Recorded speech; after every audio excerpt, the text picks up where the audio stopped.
teman-teman semuanya, perkenalkan nama saya Herida Fitri dan selamat datang di Skapula FK Unmul 2020. Video edukasi pada hari ini kita akan membahas mengenai AKB atau adaptasi kebiasaan baru atau mungkin lebih sering dikenal oleh masyarakat sebagai new normal ya teman-teman. Dan saat ini saya sudah bersama Dr. Nathaniel Nandiroga, Magister Sains.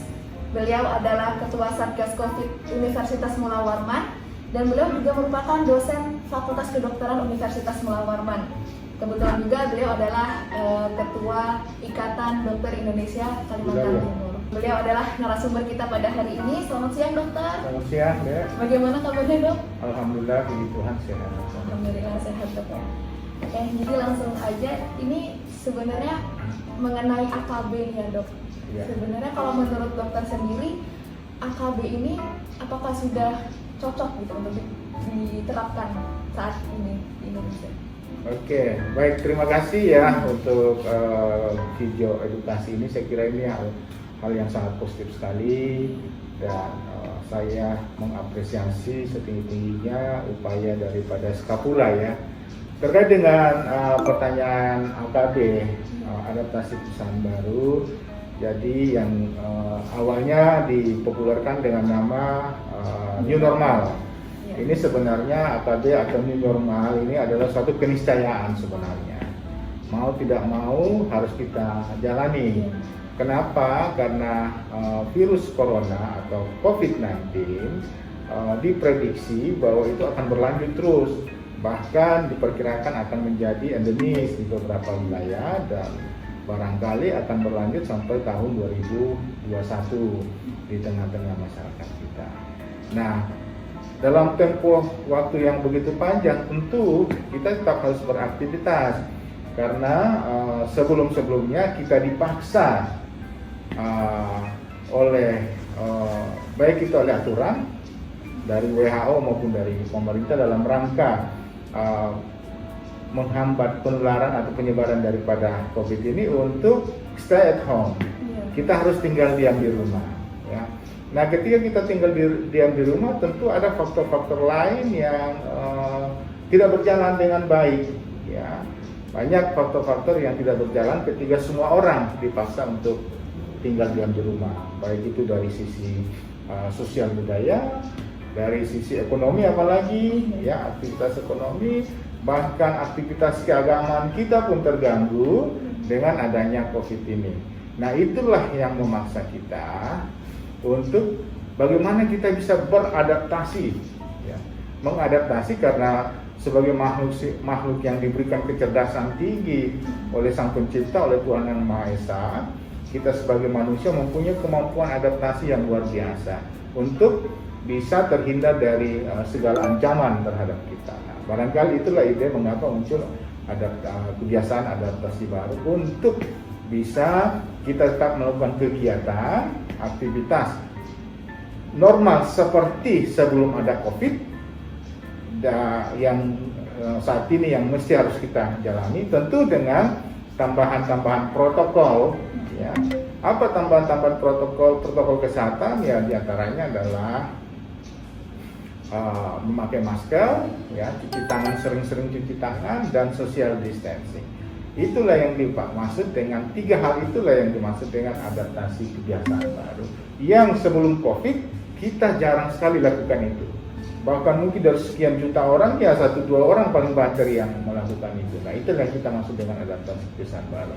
Nah, kenapa itu harus kita lakukan? Ya karena saat ini berdasarkan data-data yang ada, ya. Kalau secara nasional kita masih tetap dalam tren naik kan ya, bahkan kurvanya naik ya. Secara epidemiologi, kurva epidemiologi kasus secara nasional Indonesia ini trennya masih naik, ya, belum menurun sebenarnya. Nah, bahkan jumlahnya saat ini sudah 40.400. Ya. Kemudian di Kalimantan Timur pun juga demikian, masih tren naik ya. Kasus kita di Kalimantan Timur masih 392 kasus, pun juga di Samarinda kasusnya masih masih 62 kasus dan trennya masih ditemukan kasus-kasus positif. Begitupun seluruh kabupaten kota yang ada di Kalimantan Timur. Jadi walaupun kasusnya trennya tetap naik, kita mau tidak mau harus dipaksa bagaimana bisa beradaptasi dengan situasi ini. Kira-kira itu sementara. Ini jadi ada pertanyaan mengenai hubungan antara AKB dengan herd immunity. Ini kan tadi dokter bilang kita beradaptasi karena berbagai sektor ini mengalami dapat dampak dari COVID ini kan dok ya. Jadi kita kemudian memutuskan untuk mulai beraktivitas kembali dengan 3 protokol tadi. Dan tapi kan sebenarnya walaupun kita beraktivitas kembali, kemampuan virus ini untuk menular dari satu sama lain itu tetap ada kan ya dok ya. Nah itu yang kalau yang pernah saya baca juga ada yang namanya herd immunity. Jadi kenapa diputuskan untuk melakukan AKB ini karena kita dianggap kurang mampu gitu untuk bertahan di berbagai sektor yang kena dampak yang lainnya. Dan kemudian diharapkan kalau kita udah beraktivitas kembali itu nanti akan muncul yang namanya herd immunity.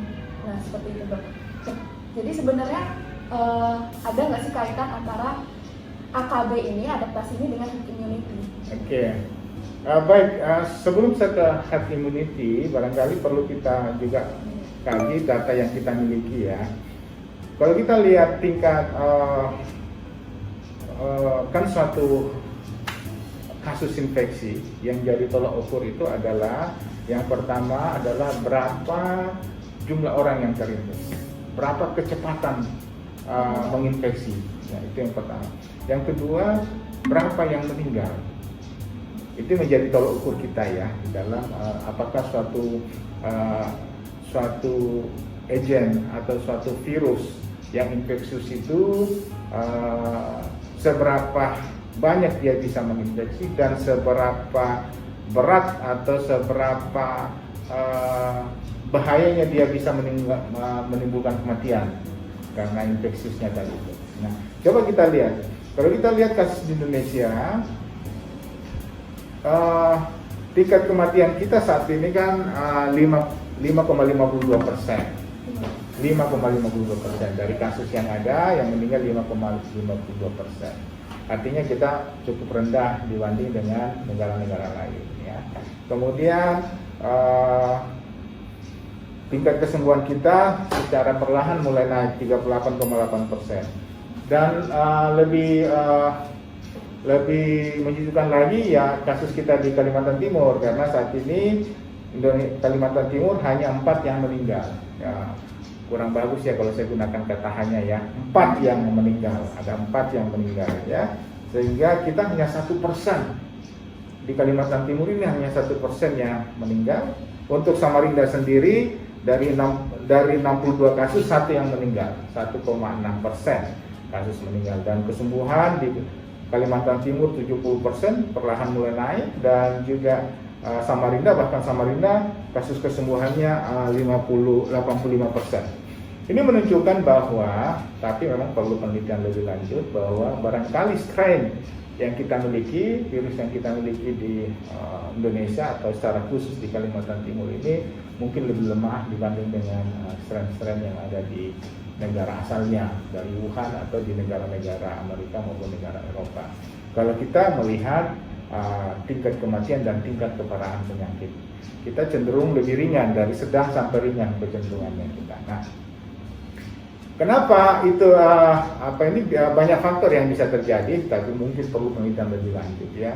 Dan keuntungan lain yang kita miliki adalah bahwa kita diberikan lingkungan yang sangat tidak kondusif terhadap pertumbuhan atau daya tahan virus COVID-19 atau SARS-CoV-2, karena kita di daerah tropis, tingkat kelembapan dan suhu kita kan sangat tinggi sekali ya, dan itu sangat berpengaruh terhadap daya tahan tubuh, daya tahan virus ya. Jadi dengan adanya sinar matahari yang melimpah itu membuat virus mudah untuk hancur, bukan mati ya, untuk hancur, untuk inaktif. Virus itu inaktif ya, ketika berada di lingkungan. Jadi sehingga satu-satunya sumber penularan adalah dari human to human, atau dari orang ke orang ketiga terjadi droplet. Jadi penularan dari lingkungan yang bisa saja terjadi di banyak negara itu tidak terjadi di negara kita, karena ketika ada virus yang lepas ke lingkungan itu akan diinaktifkan atau dihancurkan oleh sinar matahari yang kita miliki sangat melimpah ruah. Ya, itu yang menguntungkan bagi kita. Tapi tentu itu adalah perlu penelitian apakah memang lingkungan yang kita miliki ini sangat menghambat pertumbuhan. Tapi secara ilmiah, logika ilmiahnya ya kita memang sangat diuntungkan dengan adanya matahari tadi itu, ya sinar ultraviolet yang dimiliki matahari. Kembali ke herd immunity. Nah, terkait dengan herd immunity secara teoritis, kan, herd immunity akan muncul ketika 20-40% populasi terinfeksi. Jadi ketika 20-40% terinfeksi, ya baru muncul herd immunity. Apa sih sebenarnya herd immunity? Itu adalah kekebalan yang dimiliki oleh komunitas karena populasi yang terinfeksi itu sudah banyak, ya, dan sembuh. Artinya masyarakat atau populasi mampu untuk melawan infeksi tersebut. Ya, jadi itu yang dimaksud dengan herd immunity. Sehingga ketika sudah terjadi herd immunity, penyebaran virus sudah tidak terjadi lagi. Ya, jadi penyebaran virus kan bisa dihambat dengan dua cara tadi itu. Ya, yang pertama adalah mencegah dia menularkan dari orang ke orang. Bagaimana caranya mencegah dia dari orang ke orang? Ya tadi itu menggunakan masker, rajin cuci tangan, dan social distancing, menjaga jarak. Yang kedua adalah dengan menjaga imunitas pribadi-pribadi. Jadi ketiga, setelah kita pakai masker, kemudian masih juga sudah rajin cuci tangan, dan kita sudah menjaga social distancing, menjaga jarak ketika di tempat keramaian, mungkin masih ada saja 1-2 virus yang lolos, yang bisa saja menghinggapi kita. Tapi dengan adanya imunitas, itu sudah bisa memberi perlindungan tambahan lain lagi, sehingga kita masih bisa terlindungi dengan baik dan sempurna dan kita tidak sakit. Nah, itu yang dimaksud dengan herd immunity. Ini tadi saya masih agak bingung, tadi dokter bilang herd immunity ini akan timbul ketika 20-40% populasi. Kalau misalnya yang berarti itu kan yang terkena misalnya orang lain tuh, Dok. Berarti ya, kan 20-40% populasi. Misalnya itu di Samarinda gitu misalnya 20-40% itu terkena kemudian sembuh kayak gitu. Terus misalnya kita sebagai orang yang tidak pernah terinfeksi, apakah akan timbul juga herd immunity-nya? Imunitas tidak akan timbul ketika seseorang belum terpapar dengan protein virus, ya, secara protein virus, ya. Apakah itu protein virusnya atau apakah itu virus aktifnya, ya, terserah mana yang memapar kita. Itu ketika tubuh mampu mengalahkan atau melawan, ya muncullah imunitas tadi itu. Nah, imunitas orang-orang itu ketika dikumpulkan semakin banyak dalam suatu komunitas, sehingga virus itu tidak bisa lagi ditularkan ke orang lain karena secara alami tubuh kita sudah menghancurkan di masing-masing individu yang tertular tadi itu. Jadi tidak ada lagi penularan. Jadi ketika seseorang individu terinfeksi oleh virus CoV, karena dia punya imunitas yang tinggi, ya tentu virus itu tidak bisa berkembang biak melakukan replikasi sehingga tidak ditularkan kepada orang lain yang berada di sekitarnya. Nah, secara teoritis 20-40% komunitas terinfeksi itu bisa dianggap sudah, ini komunitas sudah ada herd community, sudah kuat, ya. Artinya sudah tidak ada orang lagi yang berisiko dalam komunitas itu. Itu yang dimaksud dengan herd community. Jadi di kelompok orang herd community itu, di kelompok orang herd immunity itu ada saja yang sudah kebal, tapi ada yang belum kebal atau tidak kebal karena tidak terpapar. Kenapa dia tidak terpapar? Karena sudah dilindungi oleh adanya orang-orang yang sudah terpapar tadi itu dan sehat, ya. Mengharapkan ada herd immunity, ini berarti kita harus banyak dulu yang terpapar, betul? Iya, itu konsep herd immunity. Dan itu berarti konsekuensinya entah itu makin banyak orang, makin banyak jatuh korban jiwa, bisa juga berarti ke herd immunity seperti itu, betul? Oh iya, itu konsekuensi, itu risiko. Jadi ketika kita bicara herd immunity, ya, kita berhadapan dengan konsekuensi yang luar biasa, berbahaya, ya. Kenapa? Karena 20-40% itu kan tidak memberi jaminan bahwa orang-orang kita ini mampu secara imunitas, daya tahan tubuhnya bagus terhadap COVID-19. Nah, tadi yang saya sampaikan itu karena melihat sepertinya strain ya, ini tanda kutip ya, sepertinya strain yang kita miliki ini cukup ringan, sehingga mudah-mudahan insyaallah herd immunity bisa terbentuk terhadap COVID-19 yang ada di Indonesia ini, khususnya secara khusus di Kalimantan Timur. Ini ada pertanyaan lagi dok mengenai new normal atau AKB tadi dok. Kan tadi berarti AKB ini adalah aktivitas berlangsung seperti biasa, namun dengan penggunaan masker, sering cuci tangan, sama social distancing dok ya. Nah, cuman kan kalau misalnya kita lihat keadaan masyarakat saat ini, masih banyak masyarakat yang tidak kooperatif kayak gitu. Nah, menurut dokter, kalau misalnya keadaannya seperti itu harus kayak gimana dok? Oke, baik. Jadi sebelum dideklarasikan bahwa kota atau suatu wilayah akan menjalankan new normal atau istilahnya adaptasi kebiasaan baru itu dilakukan, tentu harus diawali dengan ini tanda seru, ya, tanda seru diawali dengan sosialisasi dan edukasi kepada seluruh lapisan masyarakat. Ini kuncinya, edukasi kepada seluruh lapisan masyarakat. Kenapa? Karena kata kuncinya adalah bagaimana semua orang betul-betul secara bertanggung jawab, secara sukarela, secara mandiri mau melakukan protokol kesehatan. 3 hal protokol kesehatan sebenarnya yang hanya 3 saja sebenarnya untuk memasuki new normal ini atau adaptasi kebiasaan baru itu ya, semua pakai masker, kemudian cuci tangan, rajin cuci tangan, mencuci tangan pada air yang mengalir dengan sabun atau dengan hand sanitizer yang sudah dibagikan, dan menjaga jarak di social distancing di tempat keramaian. Bahasanya menjaga jarak itu di tempat keramaian ya. Kalau dalam ruangan saya kira social distancing sudah tidak terlalu penting. Kenapa? Karena di ruangan ada AC, ada kipas yang bisa menyebarkan virus ya. Artinya bahwa ketika di tempat keramaian, social distancing itu menjaga jarak setidaknya 2 meter ya, setidaknya antara jarak orang dengan orang lain itu 2 meter, walaupun dikatakan 1 meter pun masih cukup, tapi secara teori batuk ya, ketika orang batuk itu mampu sejauh-jauhnya memuncratkan dahak atau droplet kurang lebih 2 meter sebelum jatuh ke permukaan bumi oleh gaya gravitasi.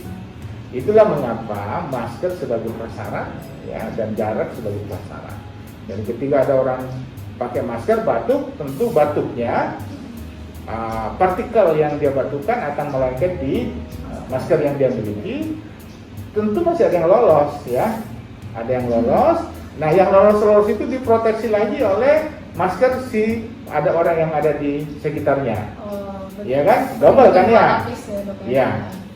Mungkin masih ada yang lolos, diproteksi lagi oleh jarak. Oke ya. Jadi karena daya tekannya hanya maksimal 2 meter, ketika sampai di 2 meter tersebut dia akan jatuh dengan sendirinya ya. Jadi itulah 3 hal yang mengapa begitu penting di dalam pelaksanaan adaptasi kebiasaan baru atau new normal tadi. Nah, saya lanjutkan. Nah, sehingga itu perlu edukasi yang gencar kepada masyarakat. Persoalan kita adalah masyarakat yang heterogen ya, dengan baik itu dari sisi suku, dari sisi pendidikan, ya sangat heterogen, sehingga perlu sosialisasi yang sangat kuat sekali. Bahkan sebenarnya mestinya dibarengi dengan perangkat aturan yang harus dibuat oleh masing-masing wilayah ya. Misalnya barangkali ada aturan edaran bupati atau wali kota bahwa setiap orang yang tidak menggunakan masker didenda sekian ribu. Nah, itu barangkali. Kenapa? Karena masyarakat kita ya masyarakat yang harus diberi dulu ketegasan, tekanan sebelum menjadi kebiasaan. Coba kita lihat ke pasar-pasar kan masih banyak tuh yang tidak pakai masker, yang jaraknya 1 meteran bahkan kurang. Ya, tentu ini sangat berisiko terhadap terjadinya penularan yang bisa semakin masif. Terus dok, berbicara mengenai AKB, masih berbicara tentang AKB nih ya dok.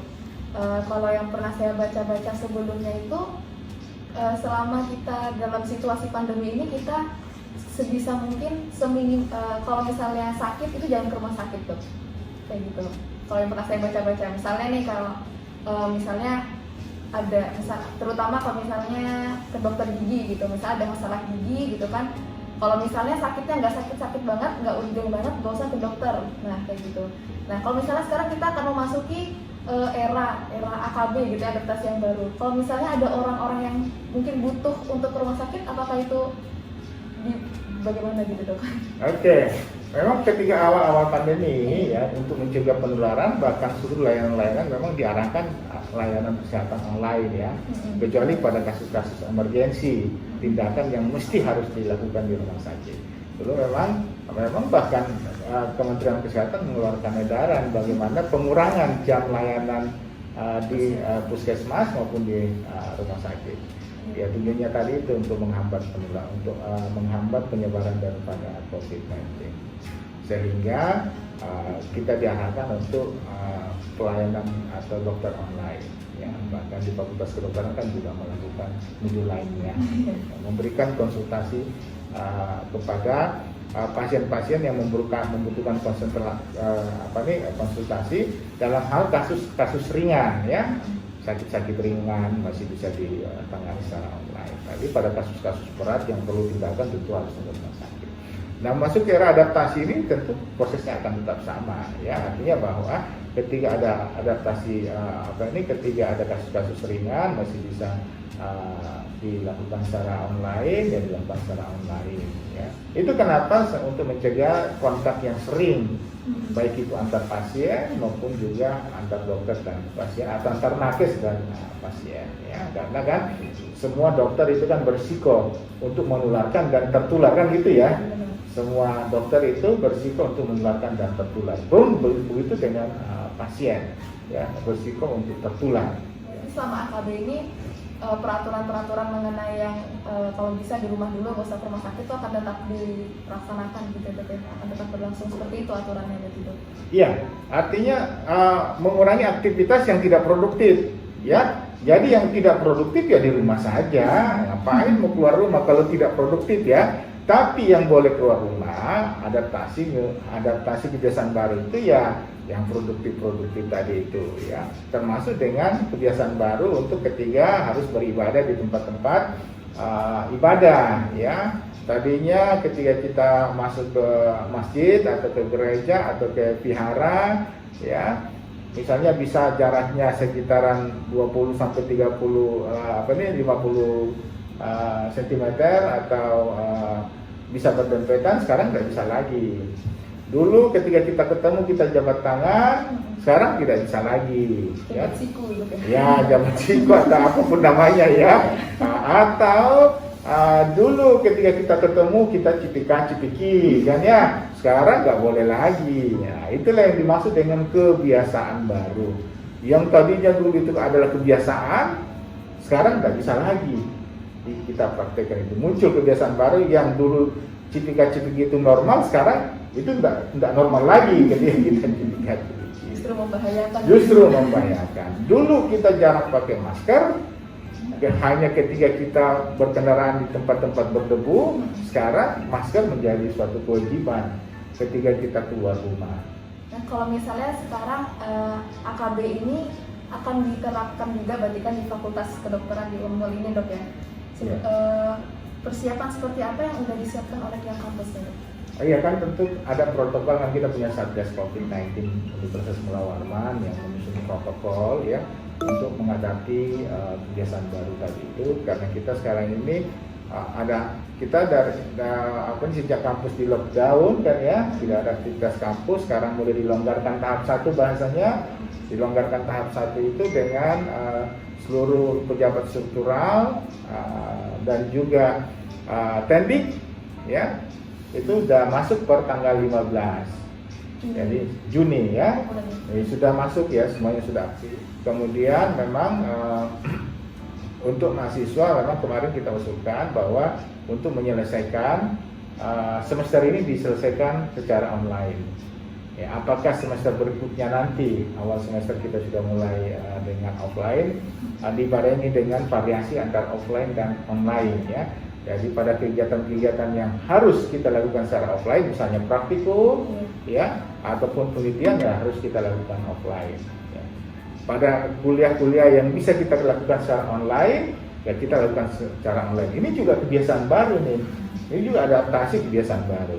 Dulunya kita nggak kenal kuliah online, sekarang kita sudah lihat sekali ya dengan kuliah online ya. Nah, memang persoalan adalah ketika kita harus praktikum pada mata pelajaran praktikum yang mesti harus dilakukan secara motorik ya. Jadi pembelajaran motorik, psikomotorik ini yang terhambat kalau kita melakukan secara online. Nah, sehingga dengan adanya kebiasaan baru ini, psikomotorik pun sudah bisa kita lakukan. Nah, semua itu ada protokolnya, sudah disusun protokolnya untuk bagaimana menjalani adaptasi baru di kampus. Ini balik lagi Dok, ada pertanyaan mengenai istilah adaptasi kebiasaan baru. Kan sebenarnya dari kalau yang sering kita dengar sebelumnya itu adalah new normal Dok ya. Di mana-mana digencar-gencarkan tuh new normal. Terus ternyata sekarang ada istilah yang bukan new normal, istilah baru. Kenapa Dok kira-kira? Kok kita lebih menggunakan istilah itu daripada new normal? Ya biasalah, negara kita kan suka dengan bermacam-macam misalnya, tapi kan yang penting adalah kontennya atau esensinya ya. Yang penting esensinya adalah sama-sama menjalankan protokol. Jadi kenapa istilah new normal atau adaptasi baru itu muncul? Karena sebelum COVID ya, kita punya kebiasaan nih, dengan berbagai macam kebiasaan yang kita sebut sebagai kebiasaan normal. Kemudian masuk COVID, kebiasaan normal ini tidak boleh kita lakukan sama sekali. Ada periode COVID, tidak boleh kita lakukan sama sekali. Yang kita sebut sebagai stay at home, bahkan ada lockdown. Nah, karena itu tujuannya untuk menghambat penyebaran. Tapi karena ini COVID akan berkepanjangan, tidak bisa diprediksi kapan akan berakhir dan bahkan disinyalir masih akan tetap ada, bahkan bisa menjadi endemis di suatu wilayah, sehingga tidak mungkin orang tidak melakukan aktivitas yang tadi sebelumnya ada ini, sebelum COVID. Sehingga muncullah ini istilah new normal. Nah, orang tidak setuju dengan new normal. Kenapa bahasa new normal itu? Karena sebenarnya tidak lagi normal, ya kan? Yang tadinya pakai masker itu tidak normal, sekarang kita harus pakai masker karena dianggap normal. Nah, orang tidak setuju dengan kata normal di sana, ya. Jadi muncullah kita gunakan lagi istilah adaptasi kebiasaan baru. Apa kebiasaan baru itu? Kebiasaan barunya pakai masker, cuci tangan, menjaga jarak. Nah, itu kebiasaan baru yang harus kita lakukan yang selama ini tidak ada itu, ya. Nah, itu kenapa muncul istilah itu. Berarti kalau misalnya untuk kesiapan negara kita saat ini udah berarti sebenarnya semua sektor juga sudah dipersiapkan untuk AKB ini gitu ya. Udah ada protokolnya semuanya, tinggal kitanya aja yang mau untuk melakukan 3 protokol kesehatan tadi. Oke. Ini kayaknya pertanyaan terakhir Dok. Kan berbicara mengenai AKB dan herd immunity tadi. Kan herd immunity ini bisa terjadi ketika ada orang terpapar, terus imunitasnya ini bisa melawan virusnya. Iya benar. Ya. Mungkin dokter bisa memberikan tips untuk yang lagi nonton video ini mengenai gimana supaya imunitas kita ini bisa melawan virus. Ya baik. Jadi selain kebiasaan baru tadi itu, ya faktor lain yang paling menentukan juga adalah imunitas setiap orang. Ya. Nah, bagaimana meningkatkan imunitas setiap orang? Ya, pertama adalah tentu dari makanan. Ya, maksudnya itu makanan bergizi, gizi seimbang ya. Esensinya sama sih. Isi piring putih bahasanya ya. Nah, itu yang harus disosialisasikan ya, makanan yang bergizi seimbang, ya. Nah, kita kaya dengan sayur mayur, kita kaya dengan ikan, ya. Jadi untuk mendapatkan nabati dan protein nabati dan hewan itu tidak terlalu sulit bagi negara kita, karena kita daerah pertanian, ya, kemudian kita daerah maritim, jadi sumbernya ada. Sisa apakah kita mau, kan, ya, itu ya yang pertama. Nah, ini harus disosialisasikan kepada masyarakat. Jadi gizi seimbang itu tidak mesti mahal. Dengan tempe sayur sudah cukup. Masih banyak pilihan. Kita punya buah-buahan yang melimpah, kita punya sayur mayur yang melimpah, kita punya hewan-hewan domestik maupun juga ikan yang melimpah ruah. Jadi memungkinkan untuk memenuhi gizi seimbang. Ya. Kemudian itu adalah sumber-sumber memperkaya imunitas kita, kan, ya. Yang kemudian adalah salah satu yang bisa merangsang imunitas adalah vitamin D3, ini ya, vitamin D, ya, yang sebagai prekursor kalau tidak salah saya, ya. Itu bisa didapat dari sinar matahari, sinar ultraviolet. Kita kaya dengan sinar ultraviolet, tentu ultraviolet yang di pagi hari, ya. Kemudian kita juga bisa ada beberapa tanaman tradisional kita, ya, rempah-rempahan kita yang secara ilmiah itu bisa menjadi booster atau merangsang sistem imun. Kan banyak, ya, misalnya yang sudah terkenal itu misalnya madu, kan, kita punya madu, kan, ya. Kita kemudian rempah-rempah, misalnya daun kelor, kan, ya. Kunyit, ya, kunyit misalnya, ya. Ini kan semua sumber-sumber tumbuhan yang bisa merangsang sistem imun kita. Nah, selain intake-nya, ya, juga kita harus menjaga kebiasaan. Misalnya olahraga yang baik dan teratur itu meningkatkan vitalitas, menambah daya tahan tubuh, ya. Olahraga yang baik dan teratur, ya. Kemudian yang kedua adalah istirahat yang cukup, ya. Kita harus sesuai dengan aturan kesehatan itu 8 sampai 10 jam per hari, ya. Kemudian tidak stres, ya, kan, ya. Dan kemudian kebiasaan menjaga kebersihan lingkungan, ya. Nah, itu semua adalah faktor-faktor yang bisa meningkatkan daya tahan tubuh kita atau sistem imun kita, ya. Kita sudah punya sistem imun dalam tubuh kita yang diberikan oleh Yang Maha Kuasa, Sang Pencipta kita. Sisa kita perkuat lagi untuk kita merangsang lagi supaya sistem imun ini bisa bekerja dengan baik. Jadi ketika kondisi tubuh kita tidak fit, sistem imun kita juga tidak bisa bekerja dengan baik dan sempurna. Jadi perlu kita dorong sistem imun kita supaya dia bisa bekerja dengan baik. Jadi tentara, ya, yang kita miliki dalam tubuh kita ini, ya, baik itu sel B maupun sel T, ya, itu harus selalu dirangsang supaya dia bisa tetap juga prima untuk bekerja secara maksimal. Nah, kira-kira begitu. Baik, dokter. Jadi teman-teman, tipsnya tadi, kalau misalnya kita akan memasuki era yang baru, era adaptasi kebiasaan baru, kita berarti juga harus mempersiapkan diri juga, gitu, ya, untuk masuk ke era yang baru supaya, ya, semoga kita bukan menjadi bagian orang yang terpapar, dan kalaupun terpapar kita punya herd immunity, kayak gitu. Jadi, ya, semoga menjadi lebih baik. Tadi tipsnya udah diberikan juga sama Dokter Nathan. Yang pertama dari makanan, ya, makanan harus seimbang gizinya, kemudian juga olahraga dan istirahat yang cukup, jangan stres, kayak gitu, karena itu akan sangat membantu tentara tanda kutip dalam tubuh kita untuk menjadi lebih kuat, seperti itu, Dok, ya. Sekiranya itu saja video edukasi dari kami mengenai adaptasi kebiasaan baru. Terima kasih, Dokter, atas kesediaan waktunya dan edukasinya. Semoga bisa bermanfaat buat kita semua. Ya.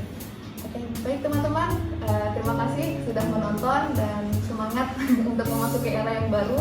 Kita sama-sama berperang, kita harus sama-sama sehat juga untuk Indonesia yang lebih baik. Untuk teman-teman, assalamualaikum warahmatullahi wabarakatuh.